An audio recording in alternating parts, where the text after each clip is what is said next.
আজকে 10টা মাস হয়ে গেল আমার আব্বারে নিজের হাতে ওই কবরে নামায়া দিয়ে আসছিলাম। বাবার কাফনের কাপড়টা খুলছিলাম, দাড়িগুলা হাতায়া দিয়ে আসছিলাম। 10টা মাস গত হয়ে গেল, আমার আব্বার আমি শোয়া দিয়ে আসছি। গত 20 সালের মার্চ মাসের 5 তারিখে আমার আব্বা বিদায় হয়ে গেল। এত গোড়া ঘুরতেছি, কিন্তু কত মানুষ দেখি আমার বাবার মতন লাগে না। আমার তো মনে হয় প্রত্যেকটা সন্তান মা বাবার জন্য এমন পাগল। কথা বলেন ঠিক কিনা? হাই রে, ওই কবরে নামাইছি,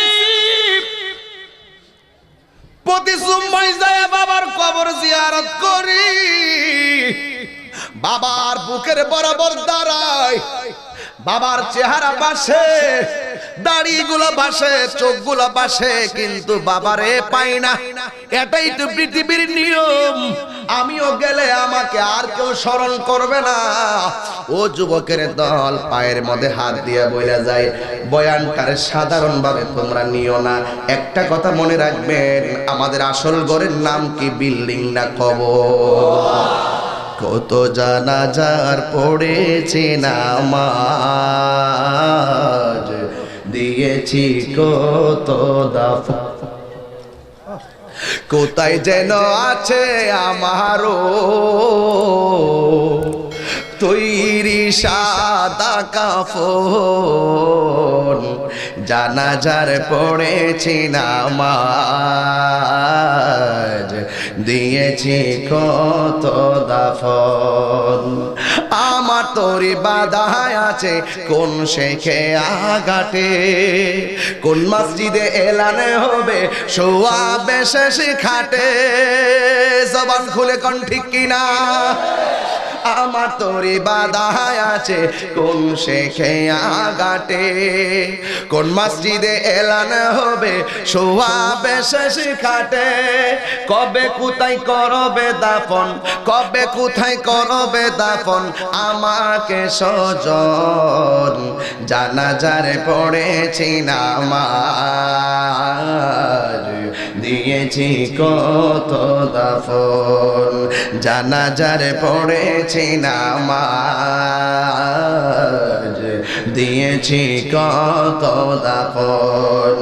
কোথায় যেন আছে আমারও, আল্লাহু আকবার, কোথায় যেন আছে আমারও তৈরি সাদা কাফন, জানাজারে পড়েছি নামাজ,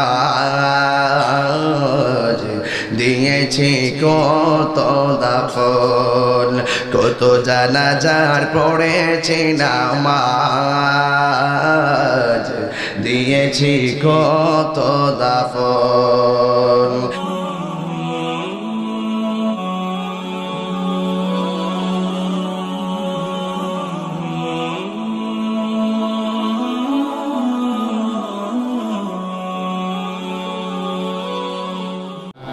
গভীর মনোযোগ, সময় অনেক অল্প, এরপরও আমি আপনাদের সামনে যতটুকু কথা বলবো।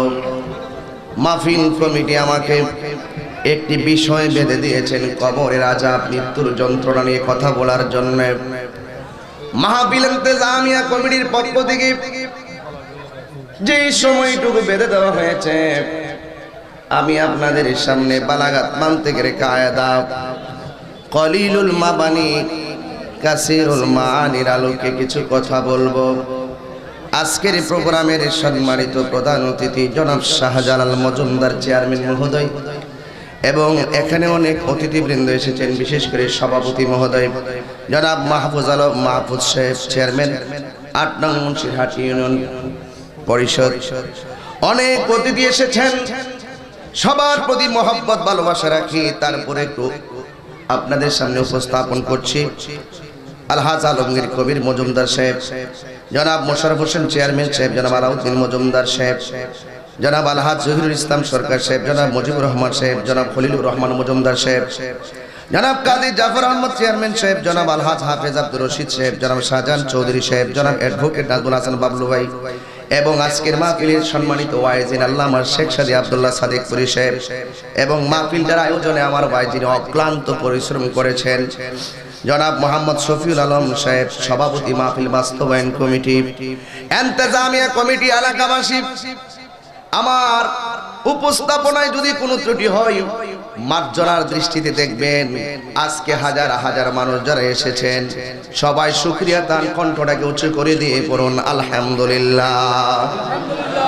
লাখ কোটি দরুদ ও সালাম ওই নবীর নূরানি কদম মুবারকে যিনি হায়াতুন নবী, নূর নবী, হুজুর নূর সাল্লাল্লাহু আলাইহি ওয়াসাল্লামের উম্মত হিসাবে আল্লাহ পাক রব্বুল আলামিন এমন একজন নবীর উম্মত আমাকে আপনাকে বানিয়েছেন যিনি সৃষ্টির আদি, সৃষ্টির মূল, সৃষ্টির কল্যাণ কারক, যিনি বিশ্ব সবার সভাপতি, যিনি সমস্ত আম্বিয়া কেরামদের মাথার মুকুট, যার বাহন ছিল বুরাক, যার সফর হয়েছে মেরাজ, যার গমন হয়েছে সিদরাতুল মুনতাহা, যেই নবীর লক্ষ্যস্থল ছিল কাবা কাউসাইন, যেই নবীর উদ্দেশ্য ছিল আমার আল্লাহ পাকের দিদার, সেই নবীর উম্মত হিসাবে আল্লাহ পাক রব্বুল আলামিন না চাহিতেই আল্লাহ সেই নবীর উম্মত আমাদেরকে বানিয়েছেন।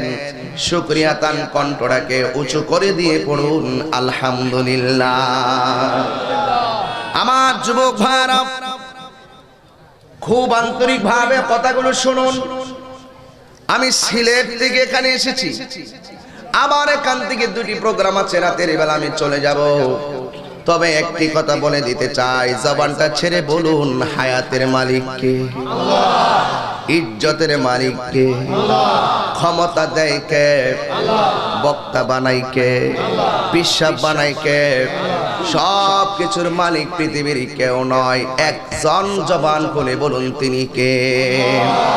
আল্লাহু লা ইলাহা ইল্লা হুয়াল হাইয়ুল কাইয়্যুম। আল্লাহ রাব্বুল আলামিন যিনি ছিলেন, যিনি আছেন, যিনি থাকবেন, তিনি আমার রব, তিনি আমার সব, তিনি হায়াতের মালিক, তিনি মউতের মালিক। আমাকে বিষয় দিয়েছেন, দিলটা নরম করে দিবেন, যদি পারেন এক ফোঁটা চোখের পানি ছেড়ে দিবেন। হারানো বস্তু ফেরত পাইলে মানুষ যেমন খুশি হয়, হারানো টাকা, হারানো মূলধন ফেরত পাইলে বান্দা যেমন খুশি হয়, আমার আল্লাহর হাবিব বলেন একটা বান্দা যখন গুনাহ করে, গুনাহ করার পর যখন আল্লাহর কাছে তওবা করে, আমার আল্লাহ তার চাইতে কোটি গুণ বেশি খুশি হয়। এই জন্য যুবক ভাইয়ের আমার, তওবা করলে গুনাহ মাফ হয়, তওবা করলে সিনা সাফ হয়, তওবা করলে আমার আল্লাহ খুশি হয়। যা হবার হয়ে গেছে, অতীতে যা হবার হয়ে গেছে, ভবিষ্যতের প্রত্যেকটা পদযাত্রা আমরা করব ঈমানি চিত্তে। গুনাহ মাফের মালিক আমার আল্লাহ। এই জন্য যুবক যা করেছেন অতীতের জন্য আজকে অন্ততপক্ষে বসন্তপুর মধ্যপাড়া ৮ নং মুন্সিরহাট 14 গ্রাম দিনের বেলায় যে মাহফিল হচ্ছে, এখানে আমি এসেছি, আপনি এসেছেন, আবার আপনি বাড়িতে চলে যাবেন। একটা কথা আপনাকে মনে রাখতে হবে, কোথায় ছিলাম, কোথায় আসলাম, কোথায় যাব, এই তিনটা বিষয় যার অন্তরে ধারণ করে রাখবে, সেই লোকটা কোনোদিন আমার আল্লাহর সঙ্গে নাফরমানি করতে পারে না। কথা বলেন ঠিক কিনা? আল্লাহর সঙ্গে নাফরমানি করতে পারে না। খুব মনোযোগ দিবেন। ভূমিকায় 30-40 মিনিট সময় আমি ডান বাম কথা বলে সময় নষ্ট না করি, কিন্তু কথা শুনুন, মূল বিষয়ে আমি চলে গেলাম। সময়ের দিকে খেয়াল করে আল্লাহ রাব্বুল আলামিন সূরা বাকারার মধ্যে সুন্দর ভাষায় বলে দিয়েছেন আপনার আমার অবস্থান। আপনাকে আমাকে আল্লাহ স্মরণ করিয়ে দিয়েছেন, কাইফা তাকফুরুনা বিল্লাহি ওয়া কুনতুম আমওয়াতান ফাআহইয়াকুম সুম্মা ইউমীতুকুম সুম্মা ইউহয়ীকুম সুম্মা ইলাইহি তুরজাউন।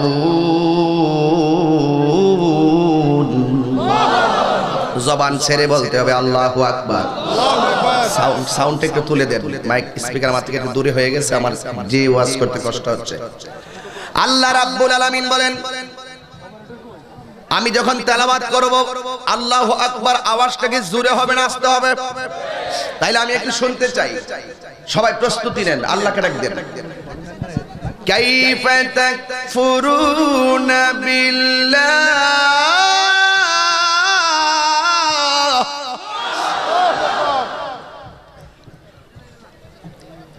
আল্লাহ রাব্বুল আলামিন বলেন কিভাবে তোমরা রবকে অস্বীকার করবে।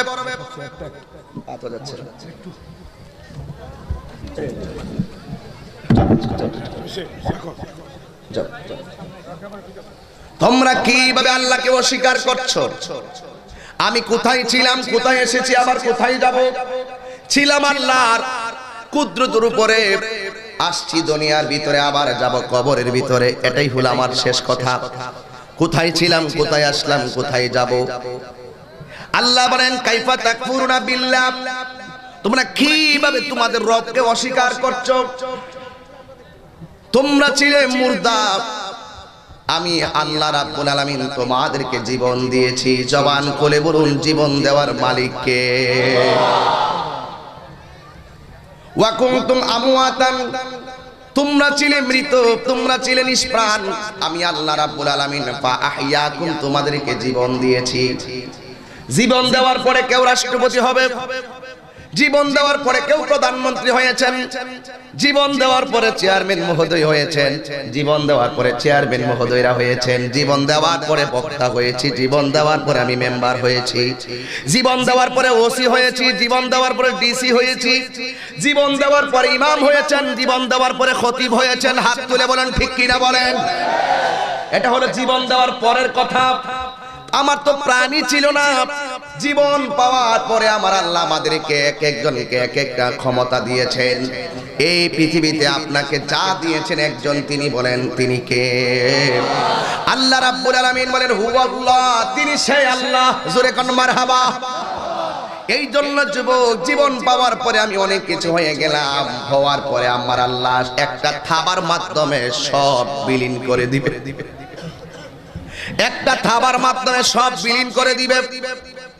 আমার জীবনে একটা থাবা আসবে, যেই থাবার আসতেই আমার বাহাদুরি শেষ, যেই থাবা আসলে আমার বক্তাগিরি শেষ, যেই থাবা আসলে আপনার চেয়ারম্যানগিরি শেষ, যেই থাবা আসলে আপনার সব শেষ। সব অবস্থান চোখের পলকে স্তব্ধ হয়ে যাবে। কেউ বলবে না তাহিরি সাহেব, কেউ বলবে না চেয়ারম্যান সাহেব, সবাই বলবে, ঘরেও বলবে লাশ, মাঠেও বলবে লাশ। ইমাম সাহেব মসজিদের মাইক দিয়া বলবে মরহুমের লাশ এসেছে। এতদিন বলেছে চেয়ারম্যান মহোদয় এসেছে, তাহিরি সাহেব এসেছেন। আর আমি মারা গেলে আমার ঘরেও কৈলাস, বাহিরেও কৈলাস, জানাজার মাঠেও কৈলাস, কবরে নামাইবার সময় কৈলাসটারে ধরো। তাহলে দেখেন আপনার আমার কি পরিচয়টা জাগা মতো। আল্লাহকে দেখ, আমি তোদেরকে ছেড়ে দিয়েছি। রাস্তা হলো দুইটা, একটা হলো ভালো রাস্তা আর একটা হলো মন্দ রাস্তা। মন্দ রাস্তা চললে জাহান্নামে যাবে, ভালো রাস্তা চলে জান্নাতে যাবে। এখন বসন্তপুরের মানুষ, 14 গ্রামের মানুষ জবানটা খুলে বলেন, আমরা কি হকের পথে চলবো না বাতিল পথে চলবো? এই জন্য আল্লাহ বলেন ওয়া কুনতুম আমওয়াতান, তোমরা ছিলে নিষ্প্রাণ, ফা আহইয়াকুম, আমি আল্লাহ রাব্বুল আলামিন তোমাদেরকে জীবন দিয়েছি। জীবন দেওয়ার পরে মরণ নামক খাবার মাধ্যমে সব শেষ হয়ে গেছে।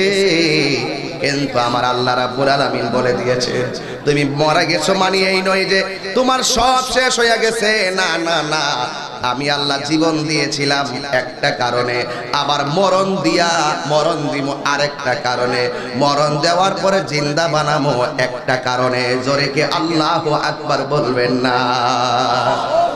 ও আল্লাহ, জীবন দিছো কিসের জন্য? আল্লাহ রাব্বুল আলামিন কয় জীবন কেন দিছি জানোনি? তোমাদেরকে কেন বানাইছি জানোনি? কেন বানাইছি আমি আল্লাহর কাছ থেকে শুনে যাও।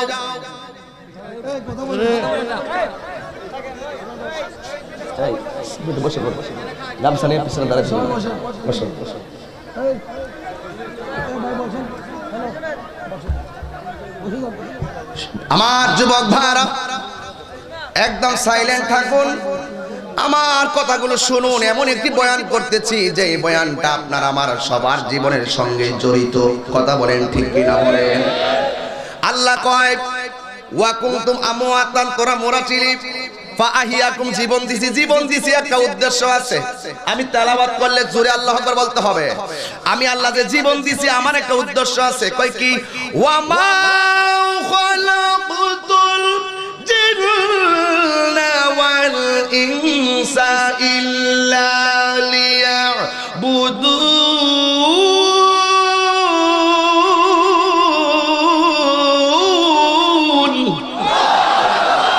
আমি আল্লাহ জীবন দিছি তোরে, আমি আল্লাহর গোলামি করার জন্য, ঠিক কি না বলো?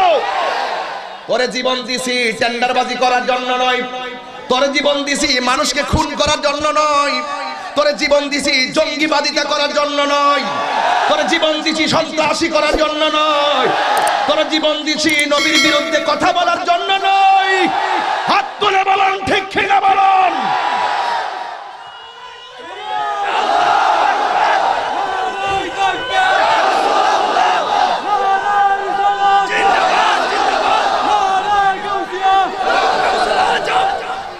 আল্লাহু আকবার বলুন। এই জন্য আমরা আল্লাহ আমাদেরকে বানাইছেন কিসের জন্য? গোলামি করার জন্য। নামাজের মাধ্যমে গোলামি হয় কার? আপনাদের জবান খুলে দেন আমার আল্লাহর জন্য। কাউকে ভালোবাসুন আল্লাহর জন্য, কারোর সঙ্গে সম্পর্ক ছিন্ন করুন আল্লাহ রাসূলের জন্য, ঠিক কি না বলো? আল্লাহ রাব্বুল আলামিন বলেছেন আমি তোমাদেরকে বানিয়েছি কিসের জন্য? ইবাদতের জন্য। নামাজের মাধ্যমে যার গোলামি হয়, রোজার মাধ্যমে কার গোলামি হয়? হজের মাধ্যমে কার গোলামি হয়? যাকাতের মাধ্যমে কার গোলামি হয়? মা বাবার খেদমতের মাধ্যমে কার গোলামি হয়? এই জন্য আল্লাহ বলেন ওয়া কুনতুম আমওয়াতান ফাআহইয়াকুম, আমি আল্লাহ তোমাদেরকে নিষ্প্রাণকে প্রাণ দিয়েছি একমাত্র আমি আল্লাহর গোলামি করার জন্য। জোরে করে আল্লাহু আকবার। কেউ গোলামি কইরা জীবন কাটাইছে, কেউ গোলামি না কইরা জীবন কাটাইছে। আল্লাহ কয় যারা গোলামি কইরা কাটাইছে তাদেরকে আমি একটা থাবা দিমু, আর যারা গোলামি না কইরা জীবন কাটাইছে এদেরকে একটা থাবা দিমু। কেন? আমার আল্লাহ রাব্বুল আলামিন হলো সবচাইতে, আল্লাহর দরা হলো অনেক শক্ত। আল্লাহ বলেন ইন্না বাতাশা রাব্বিকা লাশাদীদ।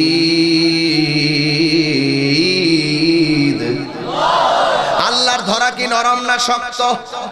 আর জোরে বলো কি? আল্লাহর ধরা অনেক শক্ত।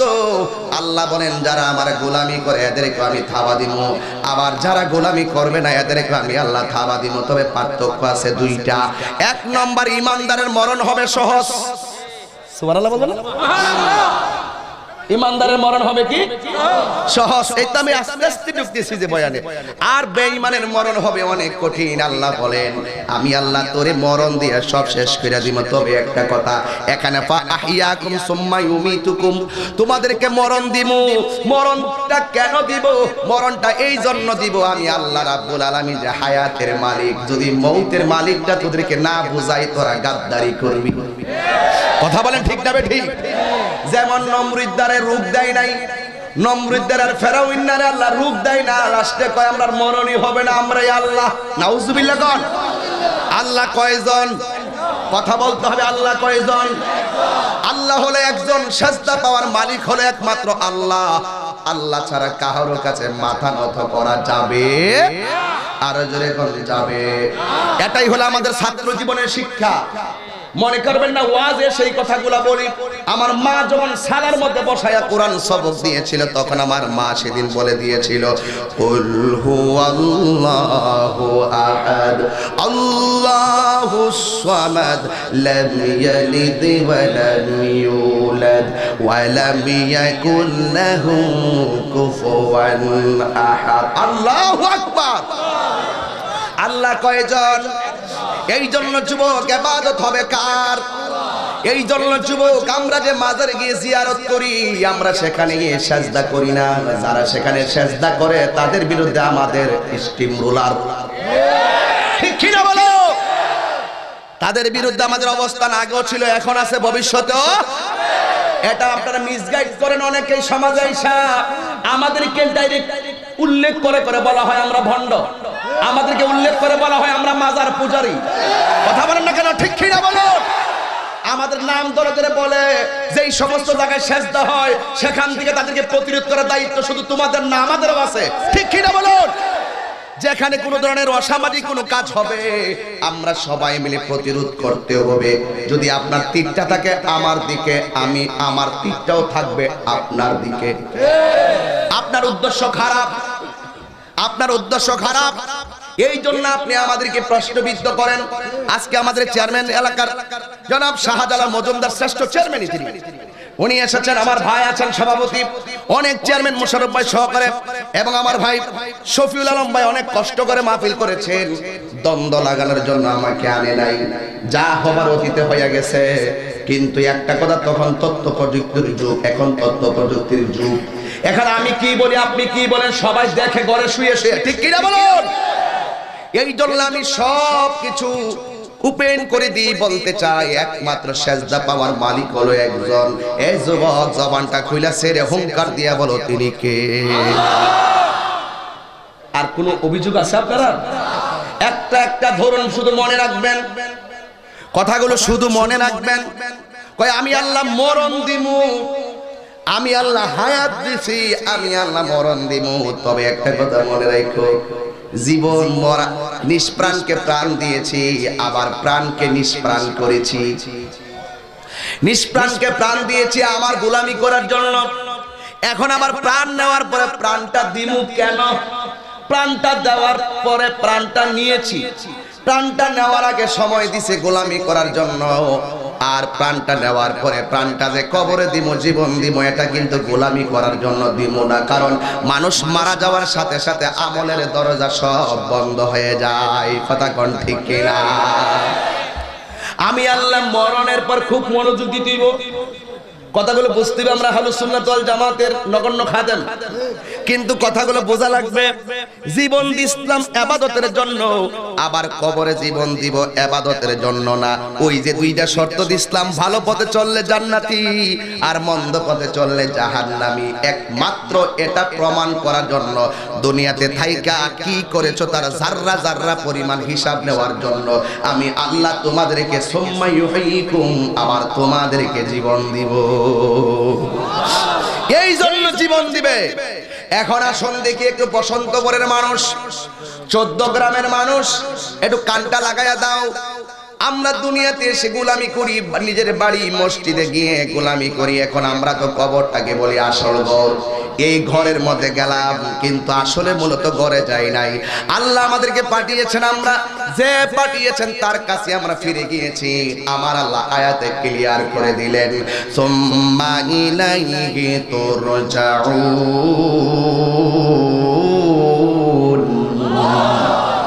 হ্যাঁ, যে বানাইছে আমাদেরকে তারই দিকে আমরা ফিরে গেছি। তিনি কে? মানুষ মারা যাওয়ার পর আমরা কি বলি ভাই? ইন্না লিল্লাহি ওয়া ইন্না ইলাইহি রাজিউন।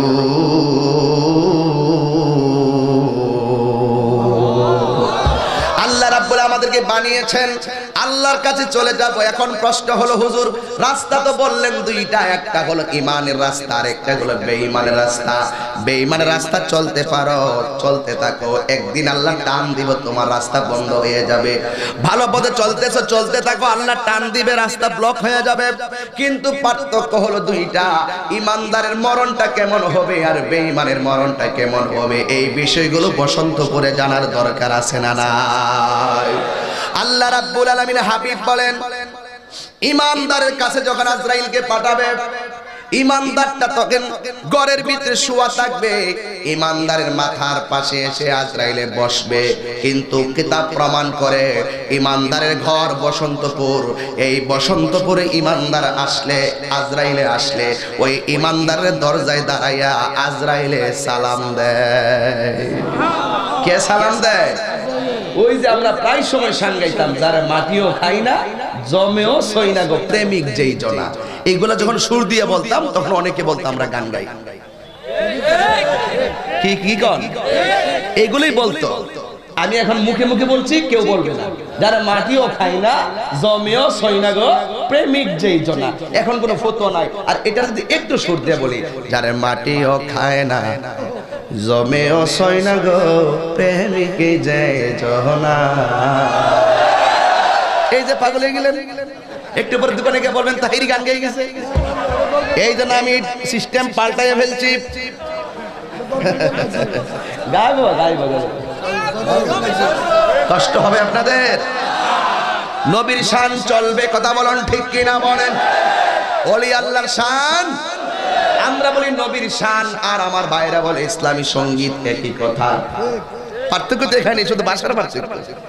ইসলামী সঙ্গীত যদি বলি আর কোনো সমস্যা নাই। এই জন্য যুবক, আমি কি বলি, কি বুঝাইতে চাই তা বুঝতে হবে। আল্লাহ রাব্বুল আলামিন আজরাইলকে পাঠাবেন। বসন্তপুর ইমানদারের ঘরে আজরাইল আসবেন। আয়েশা আজরাইল ইমানদারের একদম মাথার পাশে এসে বসবেন।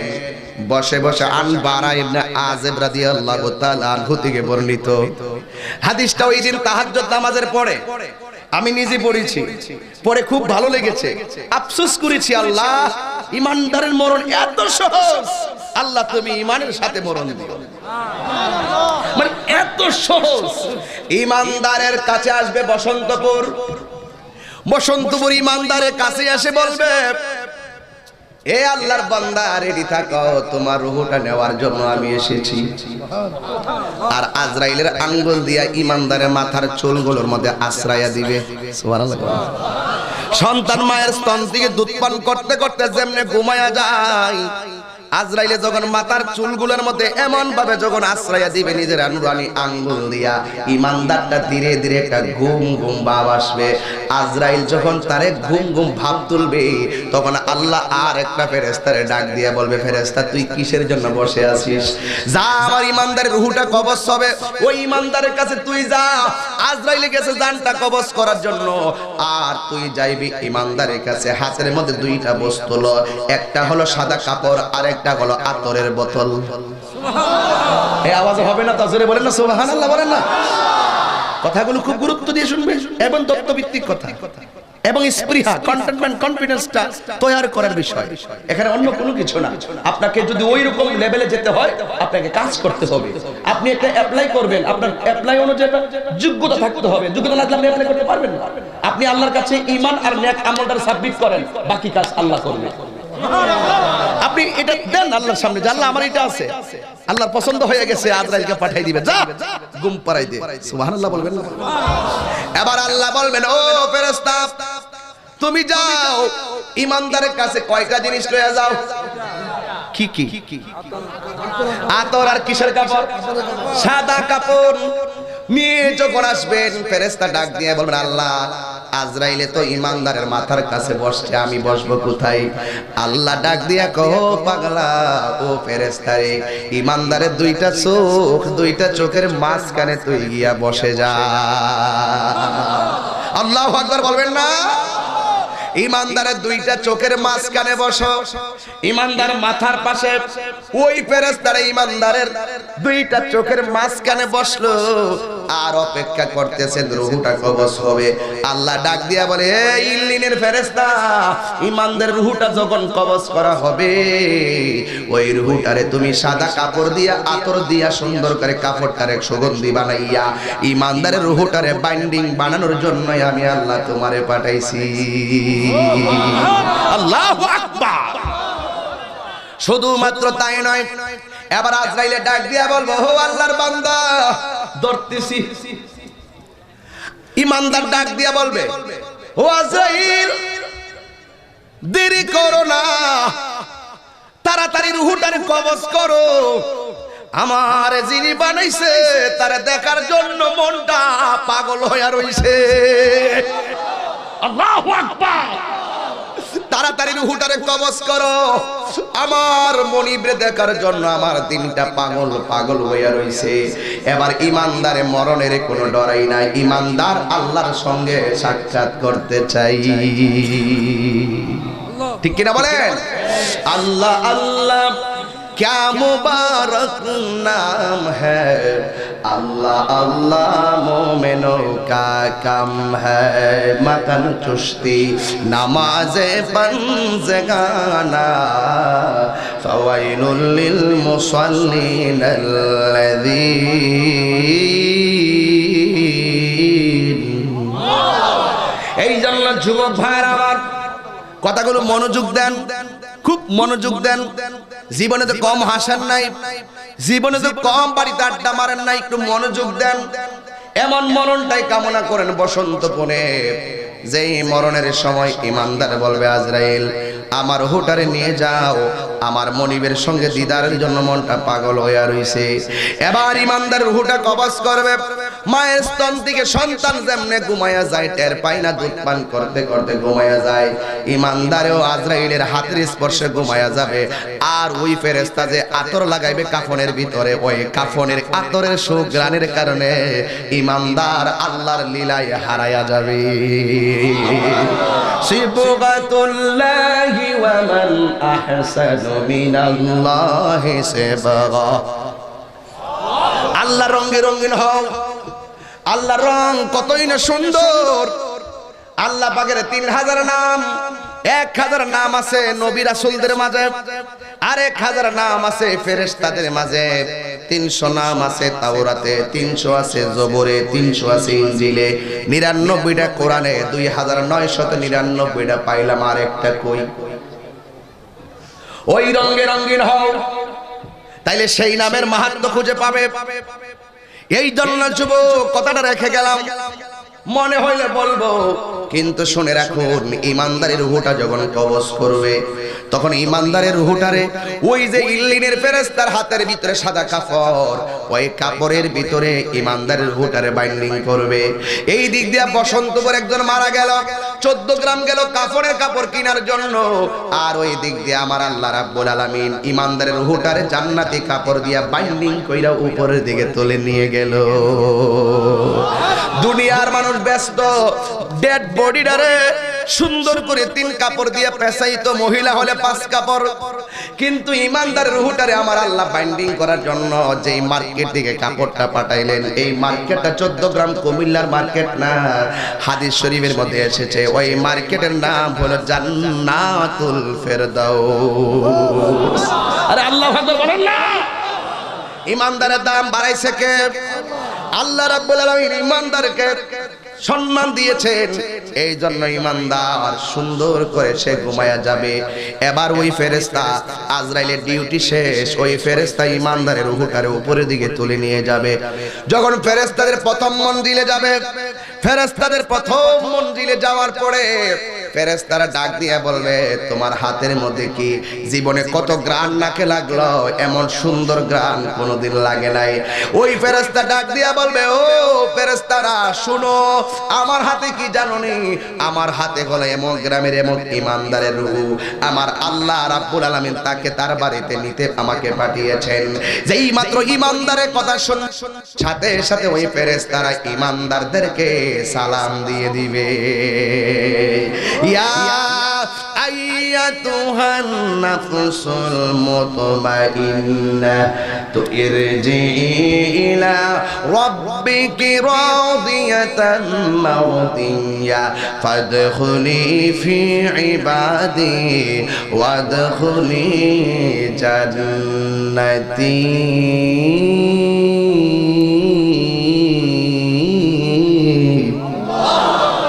তেলাওয়াত করলে খারাপ লাগে বাবা? তেলাওয়াত করলে খারাপ লাগে? আল্লাহ রাব্বুল আলামিন ঈমানদার রূহটারে নিতে নিতে ফেরেশতার মাধ্যমে প্রথম আকাশের মধ্যে নিয়ে যাবে। প্রথম আকাশের ফেরেশতারা ঈমানদারে সালাম দিব, দ্বিতীয় আকাশের ফেরেশতারা ঈমানদারে সালাম দিব, তৃতীয় ফেরেশতারা তৃতীয় আকাশের ফেরেশতারা ঈমানদারকে সালাম দিবে, চতুর্থ পঞ্চম ষষ্ঠ সপ্তম আকাশে যাবে। আল্লাহ বলবেন যাওয়ার একটু সামনে যাও। যখন একটু সামনে যাবে গিয়ে দেখবেন বিশাল বড় একটা ঘর আমার আল্লাহ ঈমানদার রূহ রাখার জন্য বানিয়ে রেখেছেন। ওই ঘরের নাম কি? ওই ঘরের নাম হলো ইল্লিন। ইল্লিন নামক জায়গায় ঈমানদার রূহটা নিয়ে যাবে।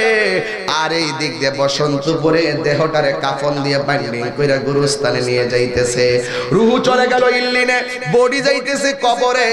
গোসল হলো, জানাজা হলো, আর কাফন হলো, দাফন হয়ে গেল। ঈমানদারকে কবরে নামায় দেওয়ার পরে আল্লাহ ডাক দিয়া বলবে ও ফেরেশতা আর দেরি করো না, আমার প্রেমিক কবরের ভিতরে এসেছে।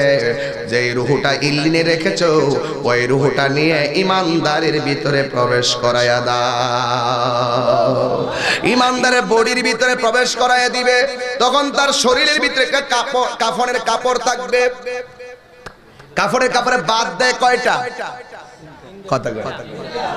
একটা হলো মাথায়, একটা কোথায়? একটা হলো মাথায়, আর একটা হলো মধ্যখানে, আর একটা হলো পায়ের তলায়। যখন তার বাঁধন দিয়ে বানটা ডিল করে দিয়ে চলে আসে, তখন ইমানদারকে বিদায় দিয়ে উপরের মানুষগুলা চলে যায়, আর ওই ফেরেশতারা রূহটা নিয়ে বসন্তপুর গুরুস্থানের ভিতরে নেমে যাবে। ও বন্ধু রে, ওই গুরুস্থানে তোর মা যাবে না, বাবা যাবে না, সাথী যাবে না, বাতি হবে না।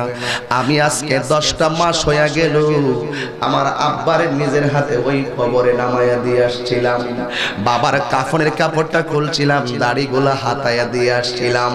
10টা মাস গত হয়ে গেল, আমার আব্বার আমি শুয়াইয়া দিয়ে আসছি। গত 20 সালের মার্চ মাসের 5 তারিখে আমার আব্বা বিদায় হয়ে গেল। এত গোড়া ঘুরতেছি, এত গোড়া ঘুরতেছি, কিন্তু কত মানুষ দেখি আমার বাবার মতন লাগে না। আমার তো মনে হয় প্রত্যেকটা সন্তান মা বাবার জন্য এমন পাগল। কথা বলেন ঠিক কিনা? হাই রে, ওই কবরে নামাইছি, প্রতি জুম্মায় যায় বাবার কবর জিয়ারত করি, বাবার বুকের বরাবর দাঁড়ায়, বাবার চেহারা বাসে, দাড়িগুলো বাসে, চোখগুলো বাসে, কিন্তু বাবারে পাই না। এটাই তো পৃথিবীর নিয়ম। আমিও গেলে আমাকে আর কেউ স্মরণ করবে না। ও যুবকের দল, পায়ের মধ্যে হাত দিয়ে বইলা যায়, বয়ানটারে সাধারণ ভাবে তোমরা নিও না।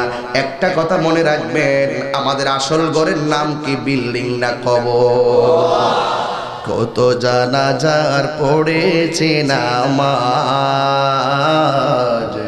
দিয়েছি কত দাফন, কোথায় যেন আছে আমারও তৈরি সাদা কাফন, জানাজার পড়েছি নামাজ, দিয়েছি কত দাফন। আমার তোরি বাধায় আছে কোন শেখে আগাটে, কোন মসজিদে এলানে হবে শোয়াবে শেষ খাটে। জবান খুলে কোন ঠিক কিনা? আমার তোরে বাধায় আছে কোন শেখে আগাটে, কোন মসজিদে এলান হবে শোয়াবে শেষ খাটে। কবে কোথায় করবে দাফন, কবে কোথায় করবে দাফন আমাকে সজন, জানাজারে পড়েছি নামাজ, দিয়েছি কত দাফন, জানাজারে পড়েছি নামাজ, দিয়েছি কত দাফন। কোথায় যেন আছে আমারও, আল্লাহু আকবার, কোথায় যেন আছে আমারও তৈরি সাদা কাফন, জানাজারে পড়েছি নামাজ, দিয়েছি কত দাফন। কত জানাজার পড়েছি নামাজ, দিয়েছি কত দাফন। একটা জবান বন্ধ রাখবেন না, চিৎকার মেরে মহব্বতে বলুন আল্লাহু আকবার। আমার যুবক ভাইরা, আল্লাহ বলবে আমার প্রেমিক পরীক্ষার কেন্দ্রে ঢুকেছে, রুহুটা ইল্লিনে রাখো না, ইমানদারের ভিতরে নিয়ে ঢুকায়া দাও। আমার প্রেমিক একটু পরে ইন্টারভিউ হবে, সুবহানাল্লাহ। এবার ইমানদারের মাঝে রুহুটা দিয়ে দিবে। যেই মাত্র ইমানদারের ভিতরে রুহুটা প্রবেশ করানো হবে, ওই মুহূর্তে ইমানদার কবরের ভিতরে জিন্দা হয়ে যাবে। তখনও মুনকার নকির কবরে আসে নাই। ওই ইমানদার জীবিত হবে, শেষ বাটিগুলা দিয়ে আপনজনরা গুরুস্থান থেকে যে বিদায় নিতেছে, ইমানদারকে রুহুটা দেওয়ার পরে ইমানদার কবর থেকে তার পায়ের আওয়াজগুলো শুনতে পাবে। যাও যাও যাও, আমার কবরে পৃথিবীর কেউ আসার কোনো সুযোগ। এবার ইমানদার কানে এত বড় পাওয়ার হবে, আপনজনরা বাবা ভাই ভাইয়েরা গুরুস্থান থেকে বিদায় নিতেছে, ইমানদারে কবরের ভিতর থেকে আওয়াজটা শুনবো, বন্ধুরে ইমানদার আওয়াজ শুনবে। আর হঠাৎ করে খটখটানে একটা আওয়াজ শুনবে কবরের উপরে। এবার কবরের ভিতরে মুনকার নকির ঢুকবে, ঢুকার পরে ইমানদারকে কবরে শোয়া থেকে বসাবে, শোয়া থেকে বসায়া তিনটা প্রশ্ন করা হবে। এক নম্বর প্রশ্ন হলো মার রাব্বুকা, ইমানদার বলবে রব্বি আল্লাহ। দেখেন তো কেমন লাগে ওই সময়টা। আরে দুনিয়ার পরীক্ষার হলে প্রশ্নটা হাতে নিয়ে যখন থেকে 1 নং প্রশ্নটা কমন, 2 নং প্রশ্নটা কমন, 3 নং প্রশ্ন কমন, তখন কেমন লাগে রে? কয় সুন্দর লাগে, মনটা শান্তি লাগে। আর আল্লাহ কবরে ফেরেশতা পাঠাইয়া পরীক্ষা নিবে। 1 নম্বর প্রশ্ন মার রাব্বুকা, ইমানদার বলবে রব্বি আল্লাহ। 2 নম্বর প্রশ্ন ওয়ামা দীনুকা, ইমানদার বলবে দীনি আল ইসলাম। 3 নম্বর প্রশ্ন ওয়ামা কুনতা তাকুলু ফি হক্কি হাযার রাজুল, এই লোকটা সম্পর্কে কি ধারণা করতে? ইমানদার বলবে তিনি আমার ঈমান, তিনি আমার জান, তিনি আমাদের নবী। আর জোরে কথা সুবহানাল্লাহ। ইমানদার কয়টা প্রশ্নের উত্তর দিল? আপনি দাঁড়ান, আপনি দাঁড়ান। বাড়ি কোথায়? মুন্সিরহাট। মনে করেন আপনি এখন কবরে আছেন, আমি আপনার প্রশ্নগুলো করি, আপনি উত্তর দেন। কষ্ট হইতেছে আপনারা? মার রাব্বুকা ওয়ামা দীনুকা ওয়ামা কুনতা তাকুলু ফি হক্কি হাযার রাজুল। মারহাবা কইতেন? আর জোরে বলেন মারহাবা। এখন উত্তর দিলে ওর কাছে অনেক ভালো লাগতেছে, আপনাদের কাছে শুনেও ভালো লাগতেছে, কিন্তু কবর গেলে উত্তরটা দিতে পারলো কি পারলো না আমাদের জানার কোনো ক্ষমতা আসেনি। কে ইমানদার, কে বেঈমান, কার কবরটা জান্নাতি, কার কবরটা জাহান্নামী, একই সঙ্গে চললো, একই সঙ্গে খাইলো, কিন্তু আমরা বলতে পারবো না। এই ক্ষমতা আল্লাহ দেয় নাই। জবান খুলে বলো, তা জানে কে? এবার ইমানদার যেই মাত্র 3টা প্রশ্নের উত্তর বসন্তপুরের তার মতো দিয়ে দিবে, আল্লাহ ডাক দিয়া বলবে দুনিয়ার মানুষ একটা বাজারের পাতলা কাপড় দিয়া কবরে শোয়াইছে, কবরের নিচে হলো মাটি, ডানে হলো মাটি, বামে হলো মাটি, উপরে বাঁশের ছানি, পায়ের গোড়ায় মাটি, মাথার পাশে মাটি। ও ফেরেশতারা, আমার ইমানদার পাতলা একটা কাফনের মধ্যে শুইয়া থাকবো, তা হতে পারে না। আমার ইমানদার প্রশ্নে পরীক্ষায় পাশ করেছে, যা যা যা জান্নাতের ভিতরে যা, আমার পাগলের জন্য ওই কবরে তার নিচে জান্নাতি একটা বিছানা বিছায়া দে, জান্নাতি একটা বিছানা বিছায়া দিবে। আপনাদের এলাকার একটা বাজারের নাম বলেন? মুন্সিরহাট। বড় বাজার না? মাশাআল্লাহ, মুন্সিরহাট। ওই মুন্সিরহাটে গিয়া, মুন্সিরহাট থেকে গিয়া বক্স খাট আনলেন। বক্স খাট আছে একটা, সেগুন কাঠের খাট বলেন, যেই কোনো কাঠের খাট বলেন, যতই বড় জাজিম বলেন, তোষক বলেন, আপা আমাকে যদি রাতের বেলা শুইতে দেয়, হুজুর এসি আছে উপরে, ফ্যান আছে উপরে, হুজুর সুন্দর বিছানা, আমি শোয়ার সাথে সাথে কি ঘুম আসবে? কথা কয় না। যত ভালো বিছানাই হোক, সাথে সাথে কি ঘুম আসে? আল্লাহ যে জান্নাতি গালিচা পাঠাবে, ইমানদারে শুইবে সাথে সাথে ঘুম আসবে না।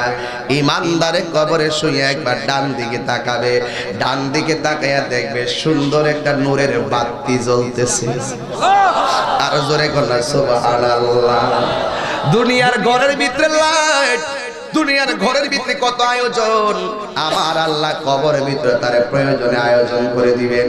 এবার ইমানদারের ডান দিকে তাকিয়ে দেখবেন নূরের একটা বাতি দেখা যায়। এবার ইমানদার ডাক দিয়া বলল, ও বাতি তুমি কে গো? আমার ডানে মাটি, আমার ডানে মাটি, বামে মাটি, উপরে মাটি, একেবারে অন্ধকার ঘরটাকে তুমি কে এসে আলো করে দিলে? এবার বাতিটার জবান খুলে যাবে, বাতি ডাক দিয়া বলবে, গো আমার চিনেন না, আমি কইলাম দুনিয়ার আপনার সকল নেক আমল। আর জোরে করা আল্লাহু আকবার। নেক আমলগুলো কবরে বাতি হয়ে যাবে। এরপরে আর একটা আলো দেখবে ডান কাতে, এইভাবে ডান কাতে ফিরবে, প্রথম থাকবে এইভাবে, এইভাবে থাকবে আর ঘুরবে, কিন্তু ডানে আলো জ্বলতেছে, উপরে আলো দেখা যায়, আলো জ্বলতেছে। আবার ডান কাতে কাঁথার পরে কয় আমি হলাম তোমার নেক আমল। এবার ইমানদার বাম কাতে যাবে, বাম কাতে যাওয়ার পরে আর একটা আলো দেখবে। ইমানদার ডাক দিয়ে বলবে, তুমি কে গো? আমার কবরের ভিতরে আলো দিতেছো, কয় আমার চিনো না, আমি কইলাম দুনিয়ায় তোমার কোরআন তেলাওয়াত। আর জোরে কোনা আল্লাহু আকবার। এই জন্য আওয়াজ করে বলেন কোরআন তেলাওয়াতের দরকার আছে না নাই? আর জোরে বলেন আছে না নাই? আল্লাহ রাব্বুল আলামিন কোরআন নাজিল করেছেন, ইন্না নাহনু নাযালনা যিকরা ওয়া ইন্না লাহু লাহাফিজুন।